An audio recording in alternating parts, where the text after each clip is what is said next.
Zini kā, man tur vienā točkā, karoči Merses tagad stāv. Man tur, nu jā, būt forši, es varētu attālināt, tā kā redzēt, vai kāds tur nepizdī vai ko, jo... Jā, šis ir labs variants. Vai arī tev ir Wi-Fi Mersī? Tev ir Wi-Fi? Nē, tur kā nav Wi-Fi. Elektrība nav? Nē, nu tur, karoči čūns.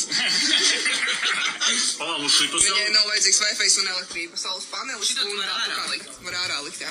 Ok, labi, un viņš uz SIM kartiņi iet? Jā. Man SIM kartiņi ir. Man ir 2 telefoni. Labi, man viens līdz tikai tagad ir. Nu, tad tu noņem pinkodu un liec iekšā kamerā. Jā. Nu, cik būs šāds, bumbulīgs maksā? 249,99. Normā? Ko es to esmu? Kāpēc kameras tik lēti palikuši? Kādreiz zimiņš tur maksā 600 vai, tur ieķīlā brālēni un tas, variants, jā? Ieķīlāja?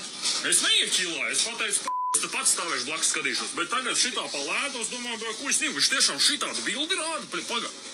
Viņš reāli tik labi rāda? Jā, viņš labi rāda. Man acis tik labi derāda.